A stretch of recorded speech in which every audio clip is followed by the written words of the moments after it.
උන්ට වැඩිය මං ඉස්සර වෙන්න ඕන. අම්මේ අපේ තාත්තා නම් කවදාවත් හැදෙන මිනිස්සෙක් නෙමෙයි. පාරක ඉන්න නෑ මිනිස්සු එක එක කතා කියනවා. දීග දෙන වයස ළමයෙක් ඉන්නවයි කියලා මේ මිනිහට වගේ වගක් නැති හැටි. ඔන්න අම්මේ මට නම් කඩේකටවත් යන්නේ කියලාවත් කියන්න එපා. ඒ මොකෝ අර?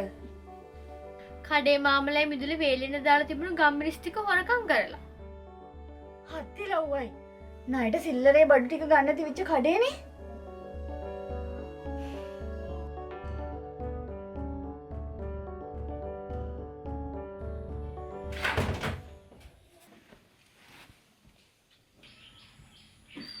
බලන්න අම්මේ තාත්තා හොරා වගේ ගෙදර ඉඳලා.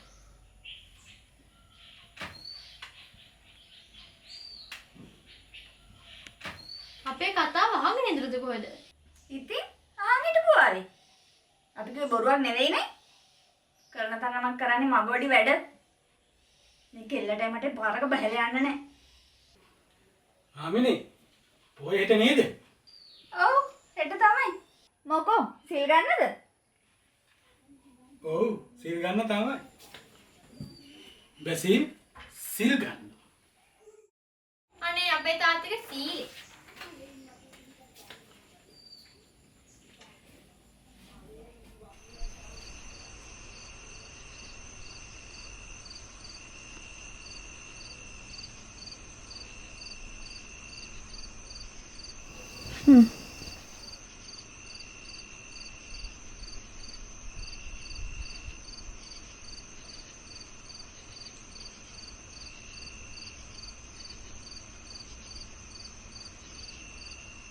මේ ජයන්ති මගේ සුසරමයි කමිෂේ මතක දින දා ගන්නවා. මේ බැසිල් තමුස මේ මොකද්ද මේ නටන්න හදන නාඩගම? සිල් ගන්නවා කියන එක නාටකමක්ද කියන්නේ?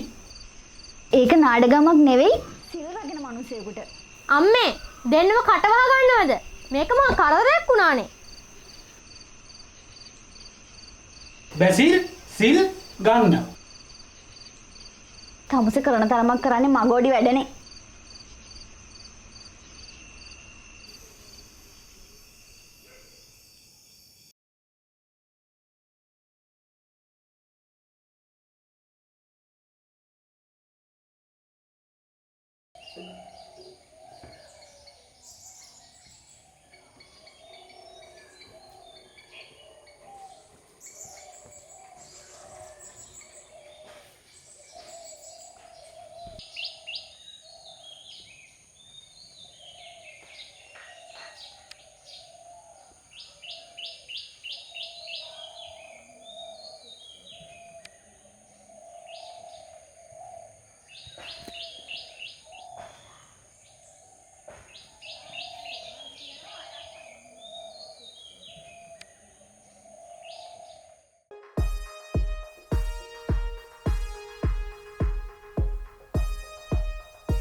මුදලාලි යාමිනි මාර වැඩේනේ බැසිලා සිල් ගන්න කියන්නේ.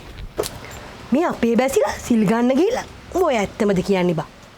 ඔව් ඔව් යාමිනේ බැසිලක දිහා බලන් ඉන්න ඇවිල්ලා මම වෙලෙත් වැටුණා. මේ ඇඟ සේරම මඩ. ඔන්න යාමිනේ තේ එකක් දාන්න මට.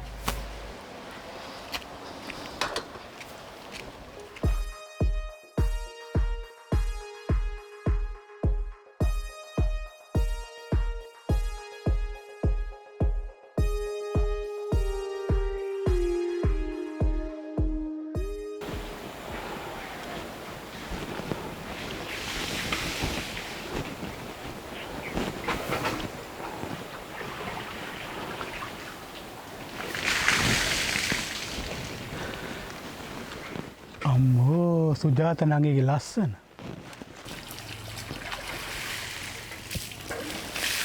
නැටි ගලවෙන කොලස් සෙලවෙනවා. අම්මෝ සුජාත නංගි මීහරක් බාලු කාලක් දන්නේ උදේ පාන්දර නාන්න.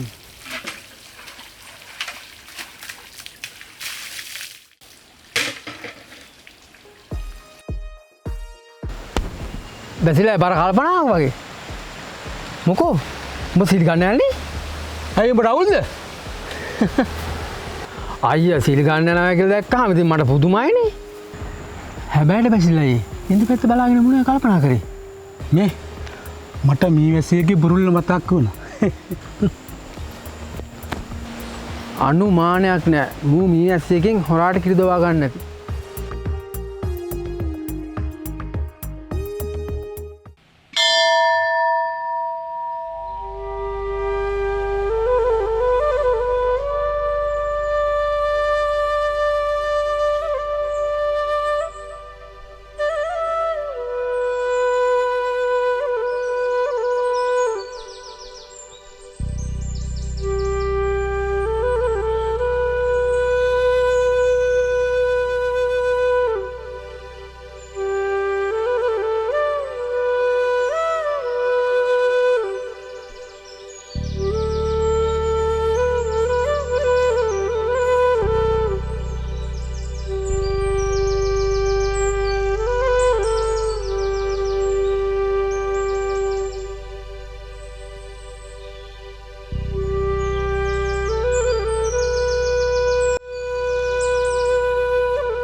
උපාසකම බණක් භාවනා කරගෙන ඉන්න මං අතු ගන්න.